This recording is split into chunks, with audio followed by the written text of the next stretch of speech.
Good afternoon. Thank you for being here, so many people. Thank you, Alpina, MIT, Cecilia, Nina, and team for having me. I would like to talk about Europe today. Over the last couple of years, there was a lot of conversation around the race. Who is going to win the race? Is there a need to have a race in artificial intelligence? When you look at the three approaches that circulate today in the society, we see an approach that is called AI for profit, another one that is called AI for society, and a third one that is called AI for control. And they're pretty easy to connect to their regions of origin. But is there a need to have a race at all?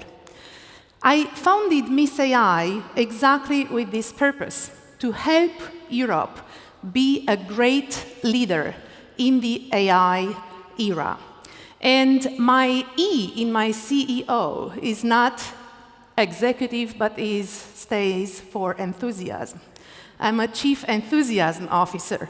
I spent the last 20 years working for Microsoft and Google in the early days of what we used to call embedded systems.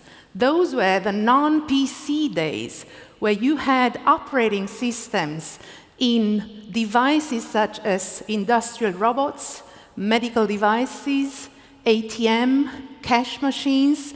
We even, in the year 2002, launched a product for Microsoft, at the time with Bill Gates as our key spokesperson, which was called Smart Display. And that product was a wireless monitor, which was connecting to your desktop PC, and which was basically allowing you to use your data anywhere in your home. It was the predecessor of the iPad, just about a few years earlier. So we're working on this for many, many years now, a number of years. And the key point I want to make today is there is a lot of optimism, because we're not nearly close to where we were thinking 20 years ago we will be today. When you look at how you use voice assistants today, how many people here are using Siri, Google Home, the voice assistant, Alexa? Anyone using Alexa? All right, just a few hands go up. I'm impressed. Cool. I would like to use today our human senses to explain a little bit why AI is in such an early stage, but also to show the potential for what we can achieve with this technology. First of all, this is how AI looks like. We've heard before, it's math. It's just mathematical code in the end. Today, with just a few lines of code, you can create a small, meaningful algorithm. A military drone has 3.5 million lines of code, which is 3 times more than in human bacteria, which means that at least by that measure, human nature created something that is less meaningful than what we can create with technology today. Now, I would like you to close your eyes for a moment. Close your eyes and listen.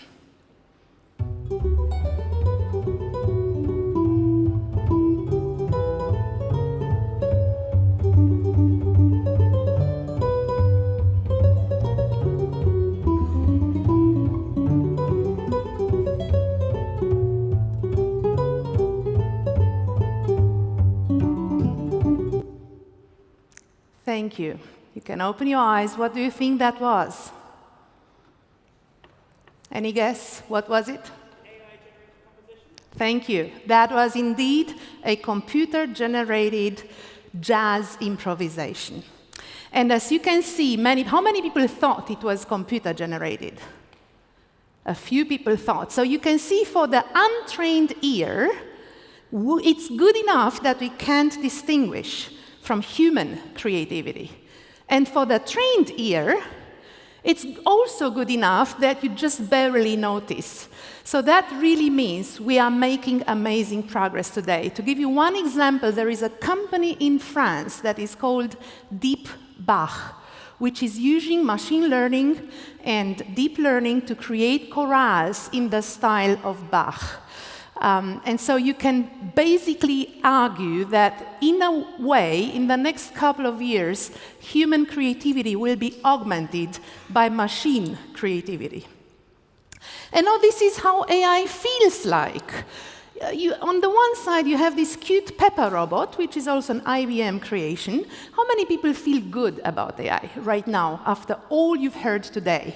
How many people feel more like the cute Pepper robot? AI is good for us, it's going to enable life, it's going to make things easier in day-to-day activities. Nobody? How many people feel more like it's a scary alien, it's going to take away jobs, it's going to destroy humanity? A few more people think more on that side of the story. The reality is there is a lot of hype and also hysteria in the media and in general in the society, and by all means, it's clearly also evident from the speeches before that AI is not going to necessarily destroy jobs. It will change jobs. It will augment human capabilities. And the question is how we can articulate these things together. And my point here is what's really important. A lot of the young people in the room today, you will have to pay extra attention in future to your emotional intelligence. By all means, all these great machines that create music, do amazing robotic things, or even create amazing space progress in the space. All these machines have an emotional intelligence of 0, basically, today. So that's where the human capability is coming in. And that is where, in future, with creativity, innovation, and trying to combine these two elements, the sweet spot is in the middle. And that's where the human will make a huge difference. You may have heard about the concept of singularity. The concept of singularity is the one that says that robots will take away people's jobs. There is another concept created by the University of Berkeley, which is called multiplicity. And I very much prefer to look at that, and you can read a lot about that on the web as well. The concept of multiplicity is basically talking about how humans and machines can collaborate together. Where does the human creativity come in, where the robot or the machine or the algorithm can't do anymore? And what can the human innovation power can do basically to augment what machines are doing? So in the future, as you hear about multiplicity, think about how you in your own life will be able to collaborate, understand, and co-create. Co-creating among the society in the collective intelligence, but also, as that term says, co-creating with machines. The second element here is to have shared goals. It is really important in this collective intelligence to articulate the right objectives. Why companies do need to use artificial intelligence. There was a study done a few months ago in London by an investment company, which looked at 3,000 companies in Europe, AI companies, and found out that 40% of them didn't use any machine intelligence. So by all means, there is a lot of fragmentation, there is a lot of hype, and many of the companies that claim to use AI today are not. Also, many of the experts that claim to be AI experts today are not. And so for you, that is a huge opportunity to truly understand what AI is, how can you use it, and really go broad, because AI is more than just technology. What we do in Miss AI, in my initiative, which is a European initiative, is we connect people from different backgrounds. We have technical people, business people, we do have psychologists, neuroscientists, anthropologists, digital anthropologists, or philosophers, and all these people, and artists, basically, but also doctors, because all these people who research and create projects in AI, using AI today, should talk together and collaborate for the greater good. And going back to the AI for society, that is where Europe basically plays a huge role in positioning Europe as creating AI for the greater good. AI should enable humanity. And if we understand properly how to do that, that will be also the result. Of course, there are challenges and risks, but by all means, the opportunities are bigger. And then there is a famous word which is called audacity. If you work in a company today and you are a CEO or a C-level, or you are in HR, your most important job today is to understand your employees. That's the only way to understand how to create AI.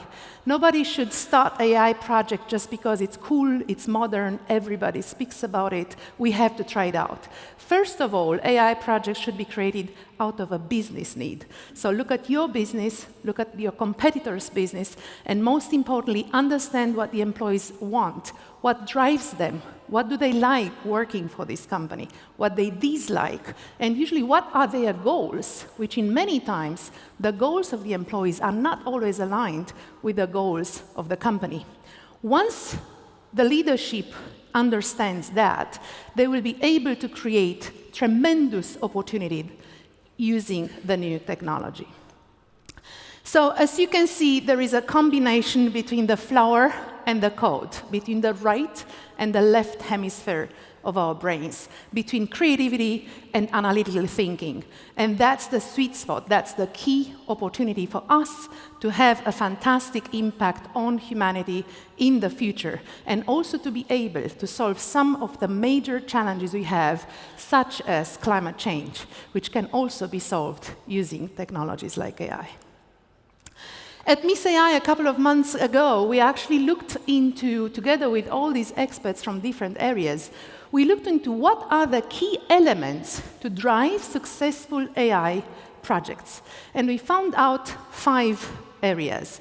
One is, especially for Europe, the number one element is optimism. We need to look at AI as an enabler of progress and not as a risk. We need to love that technology.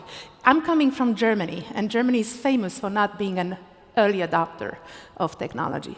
And what's really relevant is really to try and understand how you can drive optimism. And it's your and our job to go back into our communities and tell the straight story, what the technology is, what the limitations are, and how we can really embrace that. The second is the courage to take risks. We know we have money in Europe. We know we have amazing research facilities in Europe. We also know that we have fantastic talent. These 3 elements should enable us to create amazing companies, to create unicorns, like today are just in the US. As you may know, Europe is way behind in creating business out of our research work. So the courage to take risks and drive innovation proved to be an important factor. And the second one is ambition. Ambition to talk about our unique selling propositions. What makes my AI solution or my company, or how could my AI company be enabled and be unique in what we offer through new technologies? So the ambition to talk about our successes. One of the greatest things why the United States is so successful, and I spent a number of years living and working there, they speak about their achievements. They talk about what they realize. Their PR and marketing machine works well. And that's why we have to do in Europe as well, show best practices, use cases. It was great to see, for example,